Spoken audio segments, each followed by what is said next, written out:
Hello students, this side Meena. So today we will move with the next topic that is known as a post-Freudian approaches.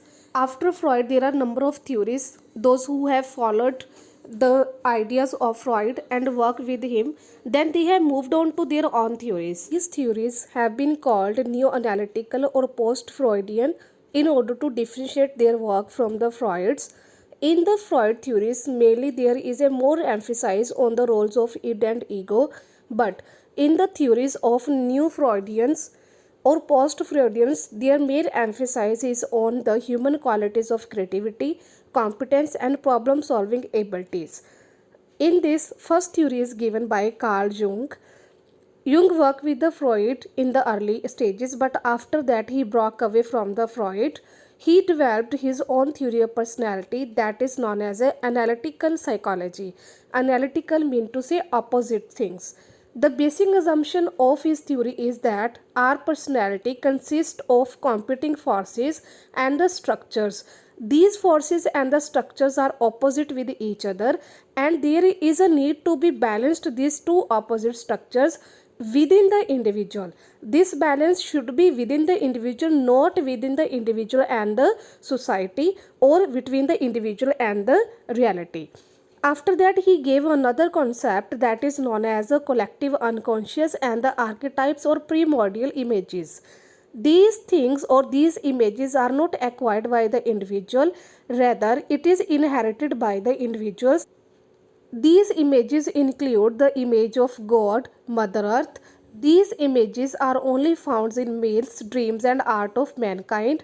That he has given another concept of unity and oneness. According to him, for achieving unity and wholeness, a person must become increasingly aware of his wisdom that is available in one's personal and collective unconscious, and must learn to live in a harmony with it.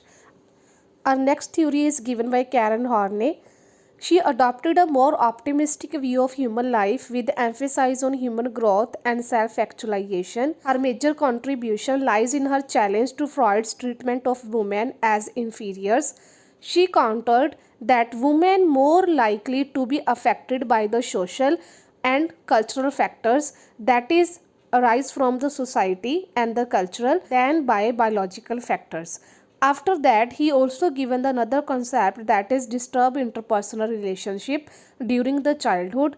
This disturbed relationship can be between the parents and the child due to any type of indifferent or the parents dominant behavior that is lead into the discouragement in the child. All these things result in anxiety. By showing excessive dominance or indifference or providing too much or too little approval to the children, parents can generate among children feelings of isolation and helplessness, which can interfere their healthy development later. Our next is given by Alfred Adler. His theory is also known as individual psychology. In this, the basic assumption is that human behavior is very purposeful and goal directed.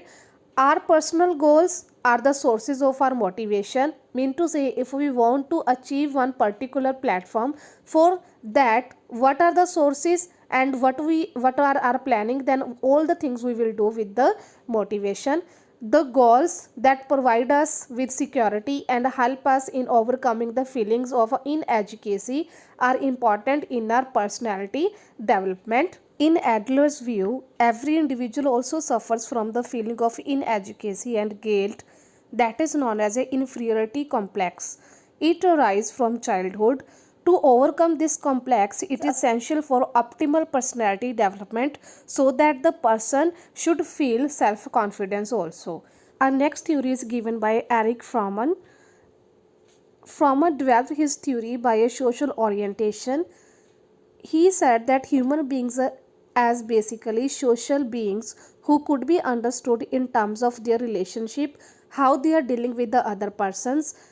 He argued that psychological qualities such as growth and realization of potential resulted from a desire for freedom and striving for justice and truth. Fromm holds that character traits that is known as a personality also develop from our experiences with the other person's individuals.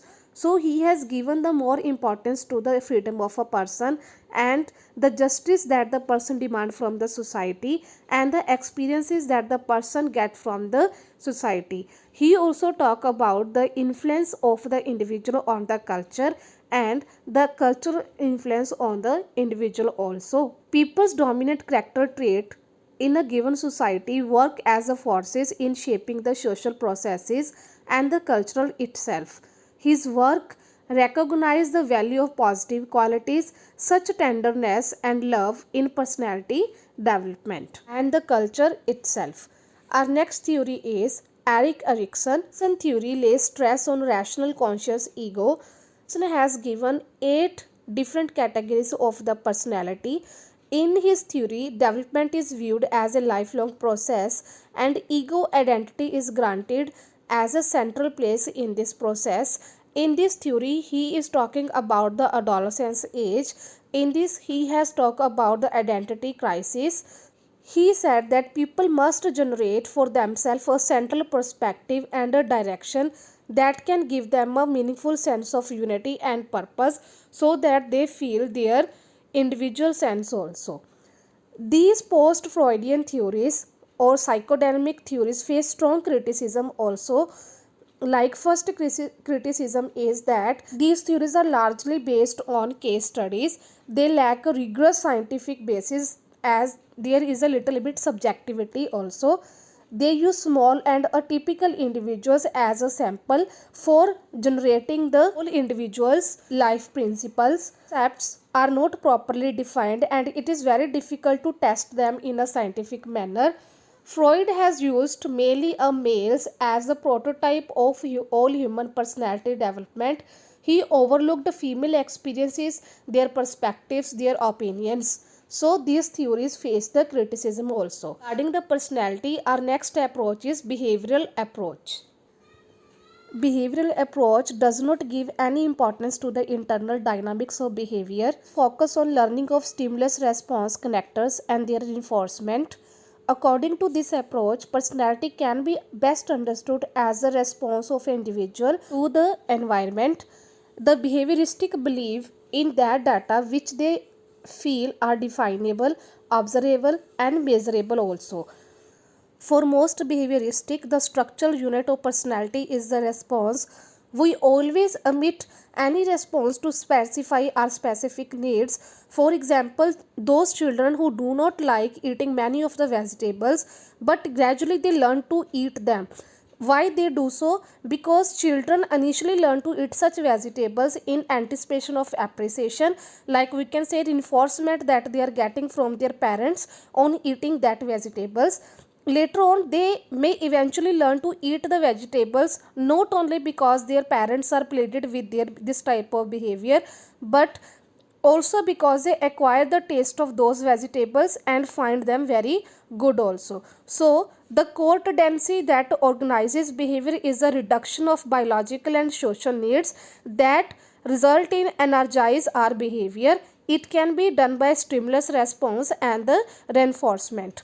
As you have already studied in your class +1, that there are several different learning principles that involve the use of stimuli response and reinforcement in different ways, like the theories of classical conditioning, instrumental conditioning, and observational learning. Observational learning theory emphasize on social learning based on the observation and imitation of others so that it can improve or that behavior that is not appropriate according to the society.